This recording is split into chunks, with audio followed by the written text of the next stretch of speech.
The ancestors are calling. They want their money back. Just kidding. They're calling to say, child, remember who you are.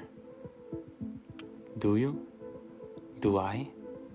I don't have time to talk. Who am I? Who am I that has anything? What do you mean? I mean, I know my name, I know my age, I know where I live. Yeah, that's not what you, else though. is there?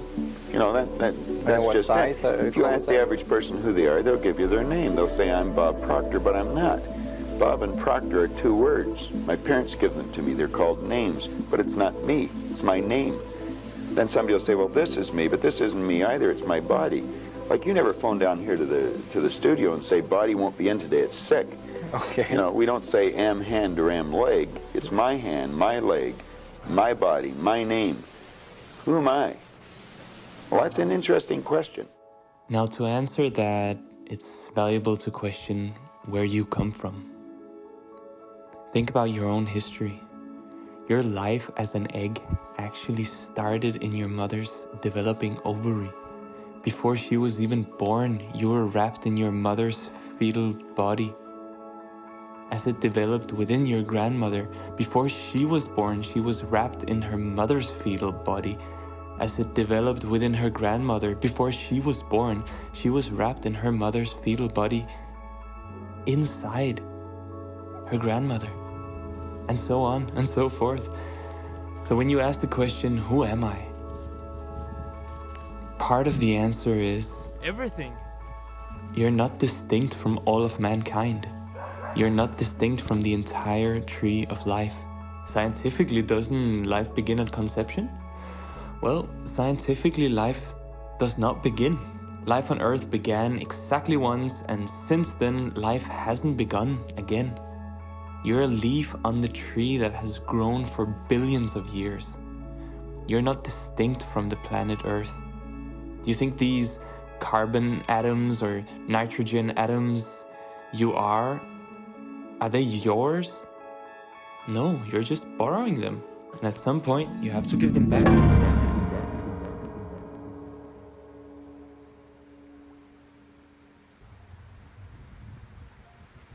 In the winter solstice of 2020, I embarked on a quest, and I had no idea where it would take me. The journey isn't linear. It started way before I was born and likely will continue long after I'm dead. It is deeply personal and highly impersonal. It's the story of how a boy dies and a man comes to be. It's a story that hasn't been written and cannot be materialized, yet here I am to tell it. It's a story of polarities, of death and rebirth, of trying to become sane in an insane world, of being perfectly imperfect, of the folly and the wise. My intention here is to share as transparently as possible how my inner landscape is. Why, one may ask. Sharing all that I fear, all that I find wrong with the world and myself, perhaps it will help me to release energy suppressed and constrained, hiding in the shadows of my subconscious mind. I want to re-experience life with a wonder of childhood. I wish no longer to carry the shame of cultural conditions. If I can share to myself and to you how I feel right here and right now, that will give me a tool to look back and see the journey and the process I'm going through. It's hard for me to track my progress. Some days I just feel like I'm treading water. And if you care to join me, you too may realize that what we fear may be irrational. Perhaps following my journey will spark understanding, compassion, and courage, or maybe you'll get triggered, find me ridiculous. And if so, feel free. My inner judge is ahead of you anyways. I'm walking around the hut porridge, waiting for some ungraspable feeling to come my way and tell me, now I'm here, healed, ready to take life by the horns. But I find instead that the goal stays in the horizon, like chasing a rainbow.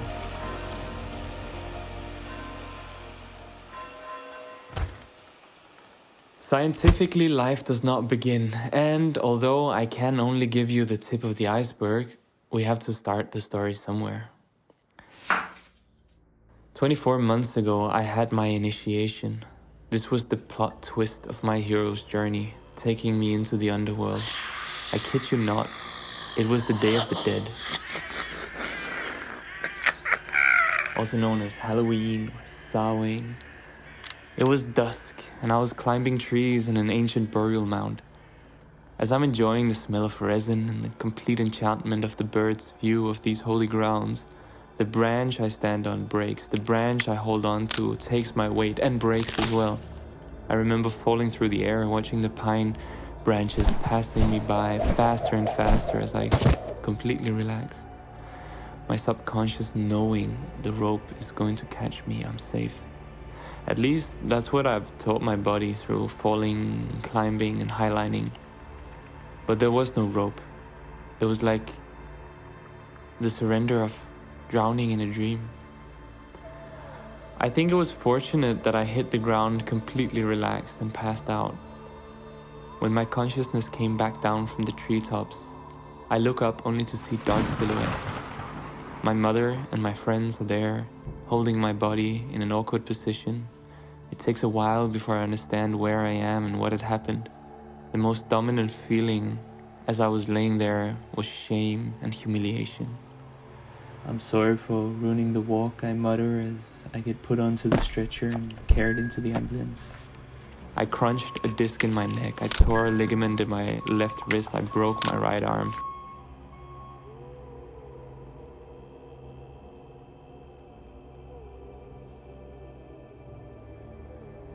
Thankfully though, I was able to get complex surgeries from fantastic doctors, and I'm very grateful today that I got through this so cheap.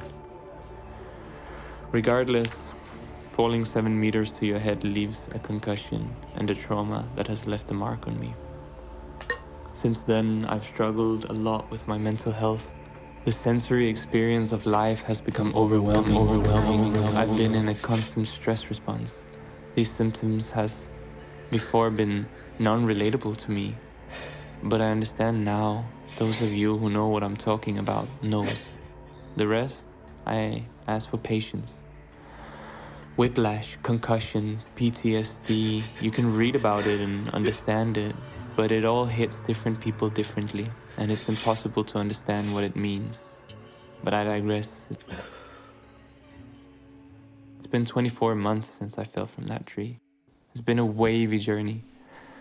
I've been high and hopeful, feeling blessed to be alive, and the joy of living has been more beautiful than ever in my life. The first 10 months I was flying high, feeling held, supported, loved, cared for. Then came my 27th birthday in August, and I can't tell you exactly what happened. I've noticed cycles in my life before. Usually autumn comes with a melancholy that is hard to grasp, but this time it was different. This time it was depression. Depression can be so many things. The word itself feels outwatered. It's hard to put a finger on. Apathy, despair, anguish, gloom, misery, agony, disheartening, blues. Initially I thought I was just having a bad day. I'm familiar with that. But as the bad days turned into bad weeks and bad months, and my behavior and internal landscape went darker than I've ever experienced the winter depression go, I started to realize this was deeper.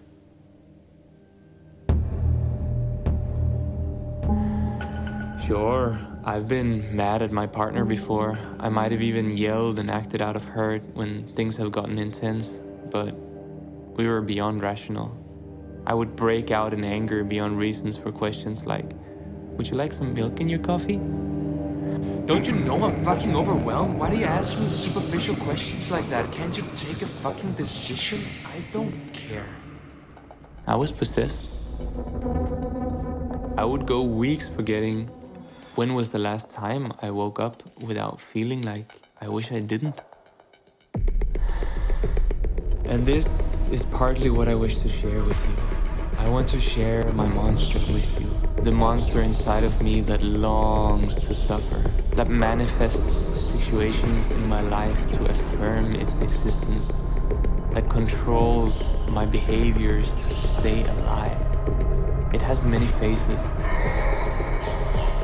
and it knows many tricks, spreading lies in my head using fear, addiction, shame, secrets, whatever weaknesses it can muster up.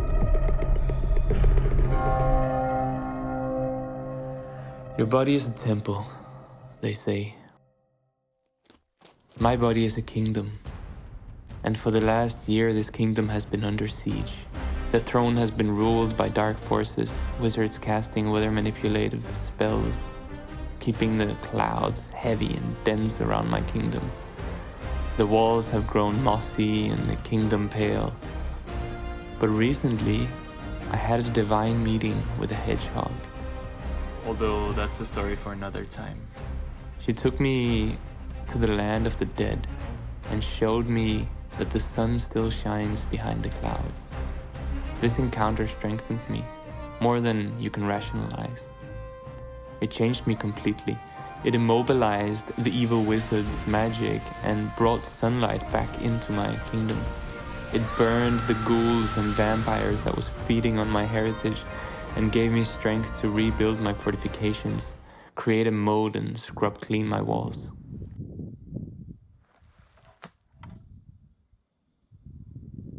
The journey isn't linear.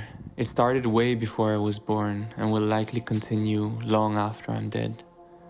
This process has changed me. It has robbed me of all the illusions of who I thought I was and forced me to reflect deeper, question harder, and be more honest with myself than ever before. And as humbling as it was, this challenging process also opened up a door within me, a door to the sacred wisdom of my ancestors. This journey hasn't been about me. It's about something bigger, about exploring a forgotten connection, about hearing voices silenced for years.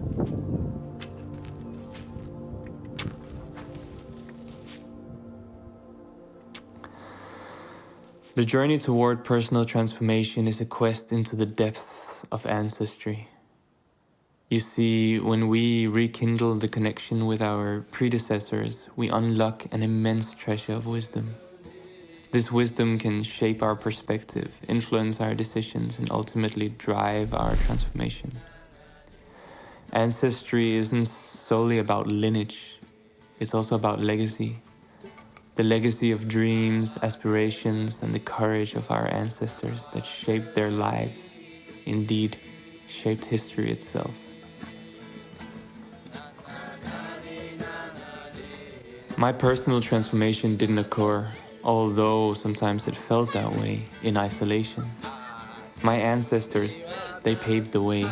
Their strength during trials, their joy in victory, their resilience in the face of adversity. These weren't just stories. They extended beyond the pages of history and into the reality of my life, serving as powerful guiding pillars for my journey. Essentially, we're living embodiment of our ancestors. Their experience and traits are encoded within us, offering a wealth of knowledge and wisdom we can tap into as we navigate our paths. So often the answers we seek about ourselves and our future can be discovered by looking backwards. Often we underestimate our ancestors, viewing them as primitive or underdeveloped when compared to our technological advanced society. Yet they possessed a profound understanding of the world around them. Despite the limited resources and tools at their disposal, their wisdom, garnered from living closely with nature and surviving harsh conditions, truly defies our comprehension. Skills like interpreting the rhythms of the seasons of nature or the therapeutic uses of plants were woven into their everyday life, indicating a depth of knowledge we struggle to rediscover. Hence, when we dismiss them as under-evolved, we do a grave injustice to their resilience, intelligence, and capacity for innovation. In honoring our ancestral heritage, I have grown and evolved in ways I could never have imagined. It has instilled a deep sense of purpose a profound gratitude for their sacrifices, and intense respect for their struggles and triumphs. To truly honor our ancestry is to live, love, and dream, and achieve with integrity and courage, just as they did. Embracing the transformation meant not just hearing the whispers of the past, but understanding them and integrating their teachings into the reality of my present. One day I'll become an ancestor, and today I will do my best to give the future generations the nutritional soil needed to continue growing this billion-year-old tree.